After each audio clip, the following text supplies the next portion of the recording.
Well, the practice rounds are in the book. Let's take a look at how we ended up here.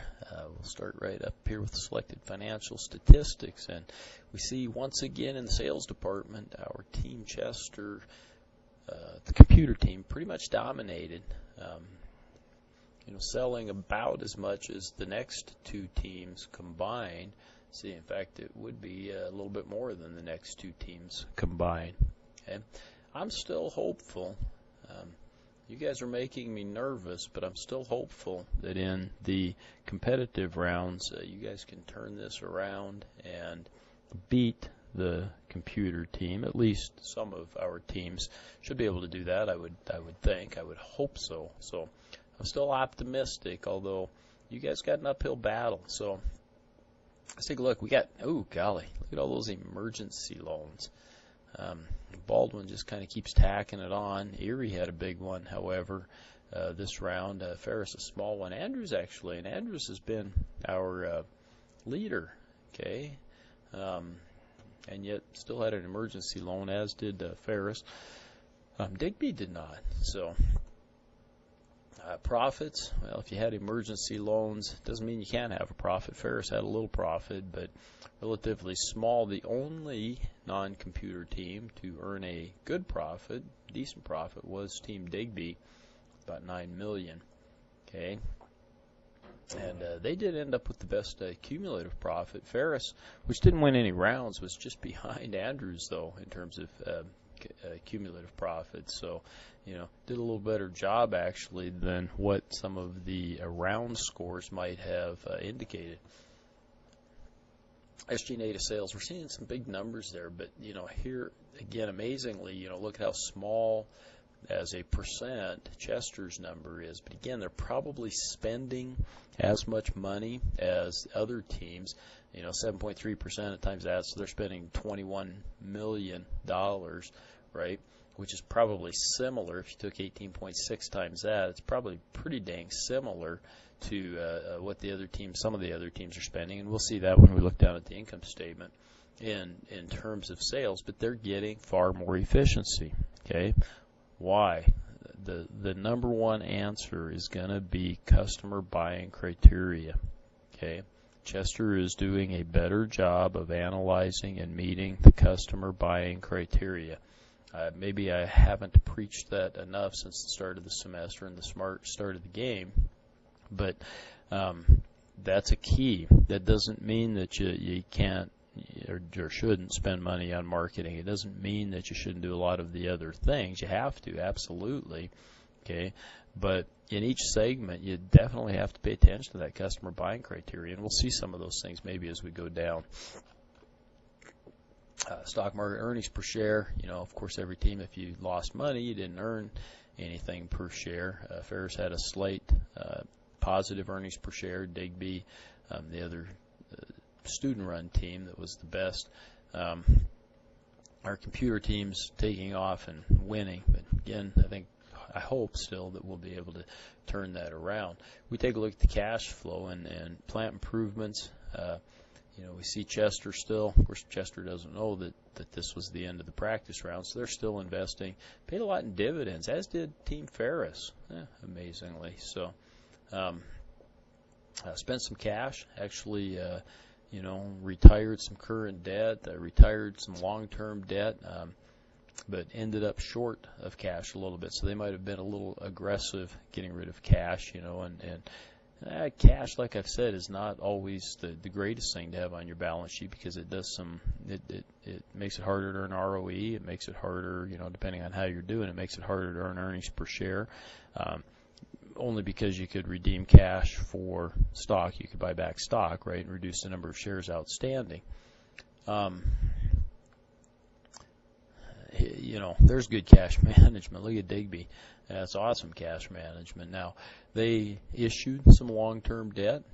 Okay, they did retire some current debt, but borrowed back some current debt. So they kind of replaced their old current debt with some long-term debt and then borrowed a little bit more. And fortunately, they did, okay, because they ended up with a positive cash balance and just about right. You got a little cushion, but not too dang much. Chester's still sitting on $48 million. But they did. Look at that. They still did some plant improvements. They paid some dividends. They bought back some stock. They retired some debt. They retired some current debt, but reborrowed. Okay, and current debt's a wonderful tool. Okay, it beats the hell out of, getting a $6.6 million, just as an example, or a $49.6 million emergency loan. Think of the cost of those with the, it's a 7.5% fee plus your normal interest rate. It's maybe upwards of 20%. Okay, so a $50 million emergency loan may have a cost for the year as high as like $10 million. Now, granted, that interest cost is deductible, tax deductible, and so, the final bottom line impact's a little bit less than that. You can take a third off of that, but, it's still huge, just huge dollar amounts. I was talking about, and we'll come down here, sorry, I'm going to jump ahead, but the SG&A, Chester's was 7.3, and like I said, look at that, spent really the same amount roughly as Andrews, Baldwin, and Digby, but had a much lower SG&A to sales just because their sales are so much higher. Jumping back up, we look at Chester is a much bigger company, okay, a much bigger company, but they've got sales again as big as the next two teams combined. Okay, but you wouldn't have to be that big of a company. Part of their problem is they got $48 million in cash. Okay, so that increases their total assets. I should look at total assets, not just fixed assets, but that increases their total assets, quite a bit. Okay, and thus it increases their total equity quite a bit, making it more difficult to earn ROE. Okay. One of the things to note here is this, and it's one of the questions I'm going to ask you. Look at the inventory values, okay? Look at how much inventory is on hand, and Baldwin's almost kind of a one-off in a sense because they're so much higher. But even Digby, which had a pretty good round, has the second most amount of inventory on hand. Huge amounts of inventory on hand. I want to think that inventory, and I asked you one or two questions about this because I don't think the teams are taking into consideration when you're planning and budgeting and looking at projections for the next year. I don't think you guys are taking into consideration the inventory that's on hand. Okay, and that might help with those decisions and those projections going forward. Now, the thing you have to keep in mind, though, is that that's not a perfect. You can't assume that all the inventory that's on hand is going to sell well next year. We'll see that, especially a couple of products that Baldwin has are out of range for being able to sell, and so you'd have to discount that a little bit. But there's still a lot of inventory on hand that will sell next year. And what do we see here? We didn't see a lot. Digby investing some in TQM. If I remember right, they invested a decent amount last year, and maybe those things made a difference this year. I think I talked about that a little bit and how it might have a very positive impact on some of their performance this year. And maybe when we get down below, we'll be able to see that. Again, just a super amount of capacity that we have. We do see, every team except Ferris, but Ferris has got twice the capacity that they needed. But every team except Ferris did use some second shift, but not much. So still sitting on just all kinds of capacity. Here's the inventory in units. Okay, and again, I asked a couple questions about that. So actually, when I get into the assignment, maybe I'll talk about that a little bit more. But just a huge number of units of inventory on hand. Ferris might have stocked out. They might be the only team. They stocked out in 3 of the 5 categories. We see some other assorted stockouts here and there. Okay, now I guess not a lot of other. You see Erie had a couple, and that was it. So between Ferris and Erie, just a few stockouts, but not a bunch. So let's take a look at these categories. Remember, we went down too this last year, and I don't know. I'd asked a question about that because I wanted you guys to understand that the growth rate for this year was down, right, 7%, I think, in the traditional segment, and so I wanted you to account for that, and I don't know if you did necessarily. So. A lot of products in here. Really none to, Baker's pretty well situated. A lot of these other ones, of course, these ones are, basically out. Bid's not too bad. They're getting not well positioned, but position's not a huge thing, although it's third and 21%, so it's just behind price, not by much. Okay, age being the most important thing. Okay, and a perfect age is around 2. So actually, Days is a little bit young. Okay, Days is a little bit young. Cake's a little bit old. Okay, and you kind of go down, and it's tough to be exact, and you don't want to be. If you're going to finish the year, you probably want to finish it at a little bit younger then, right? Because it's going to get older as the next year starts, and then you'd revise it hopefully, and away you'd go. Okay. Price being a next big consideration, so we take a look at who's got the lower price, and you come down to Baker, decent age, spent a decent amount of money, sold a decent number of units, and fairly well positioned. Might actually be a little bit ahead of the positioning. Performance 8.5 and size 11.5, and that performance is 9 and size 11, so they're a little bit ahead of the ball game. Might have an effect, and the MTBF still counts, and they're well below. Okay, and reading the guide, you ought to take a look. It gives you a good idea of what happens when your MTBF falls to certain levels. So it's good to analyze that and see how teams are fitting when it comes to, and why a team's perhaps selling more. Okay, you look at their price, which is an important consideration. It's the second biggest consideration, although not much ahead of position and certainly below age. You think, gosh, maybe they should have sold more. But they're a little young on the age. Their MTBF, which, granted is the fourth, but it's well below what's necessary. Okay, they did spend quite a bit on marketing. Okay, and so they sold a decent amount, but it's some other factors, that contributed to them not selling the most amount. And you should do that for every category and look at companies and why they're selling the most or the least or whatever. Seed are huge market share, right? Okay, and why? We're not too concerned here about positioning. Okay, 16%. We're not too concerned about MTBF, so you can have a low MTBF here. Okay, that's down to 7%. Okay, and it's not too big of a deal. Age is the biggest consideration. And then age. So our price, 1850s. Okay, you do got an 18 here, but they're way too young. Okay, and so age was the second, and they also didn't spend very much on marketing.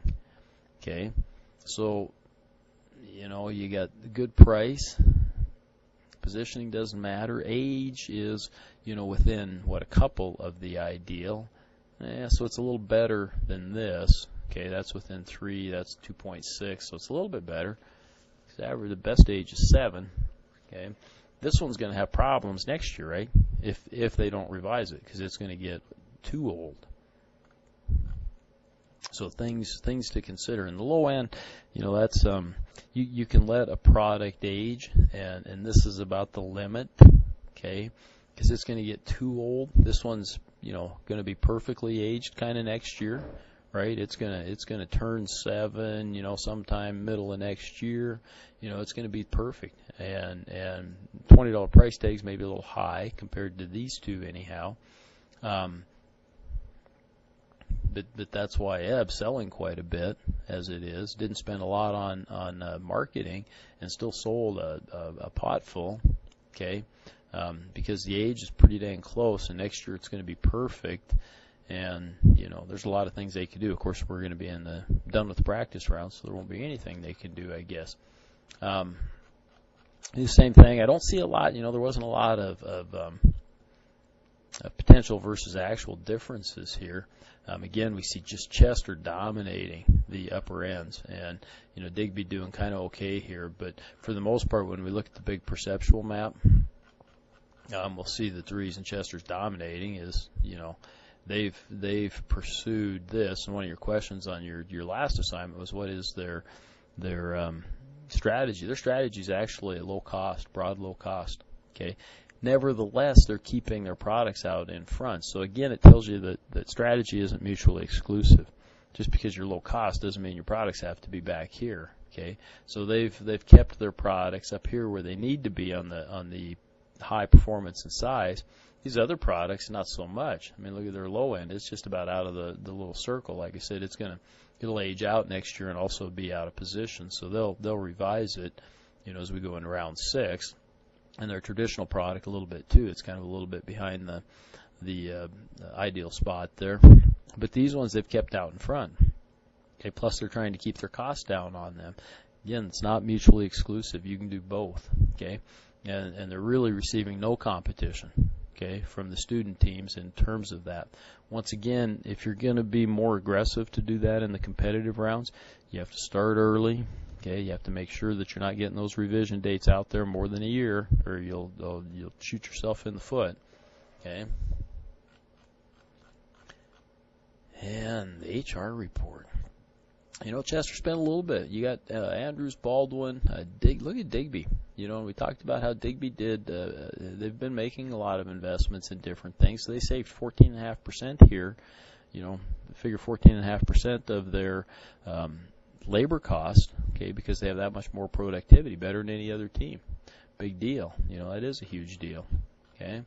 In the TQM, I think Digby was the team that spent a lot last year, and because the other teams, you guys, Andrews, Baldwin, Erie, I can almost say, Jesus, no wonder Digby won. Here, look at this.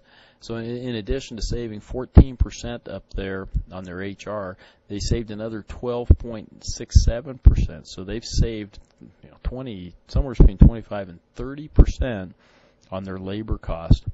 Based on their sales or just roughly calculating their labor cost, it's probably saving them $12-15 million, something like that. Okay. Yeah, they invested a lot last year, but they got a lot of that back this year. They still invested quite a bit this year. And again, this went right against income, except, this is tax deductible. So, the after-tax cost here is about $6.5 million. Okay. But they reduced their material costs, or they have. This includes last year's investments. So their material costs, there's a $4-6 million savings, and like I said, their labor cost for this year alone, what did I say? Gosh, 30% of. I'm just kind of guessing here, but it's $15 million maybe, something like that they've saved there. They've reduced their R&D cycle time so they can move their products. They can actually maybe do some catching up to Chester. They've cut their administrative costs. Administrative costs aren't that huge, but you can look those up. And they increased their demand. No wonder they had the best sales. They increased their demand by 13.2%. Okay. So on $100 million, that would be 13 million extra sales, but they had about 175. So what's that? About 20 million of that could probably be attributed to the demand increase. And again, they got no competition. Even Chester isn't really competing with them in those areas. So huge investments by Digby that last round that obviously paid off this round. So that's pretty cool. Gave them they've got a good contribution margin. Ferris is a little bit better. SG&A to sales, they're spending some money there, but they're generating some sales along with some of the other things that they're doing. I was going to look up kind of what their labor and material. We can only guess a little bit. Their total variable costs anyhow are 114, and so you figure that it's roughly half and half, so 57 million of each, and they're saving about 30% on the labor side. So they've saved, let's say, 13 million there, and 10% on the material side, so 5.7. So about 20 million then, and that's just on their that's their TQM and their HR. Or the two savings there. So they invested a lot. It probably hurt them last round, if you remember me saying that, but it definitely paid off for them this round. So things to consider as we go forward in the competitive rounds. So, all right, that's my wrap up for the end of the practice rounds. We get into the competitive rounds again. We need to pick up our game a little bit, so hopefully we can. If you have questions, if you have concerns, if you're not getting this still, it doesn't hurt to ask. I'm more than willing to, give advice. I won't make decisions for you, but I'm certainly willing to try to guide you a little bit in the right directions. And by the way, there are tutors also available for this game, or at least one tutor. Thanks, and have a good day.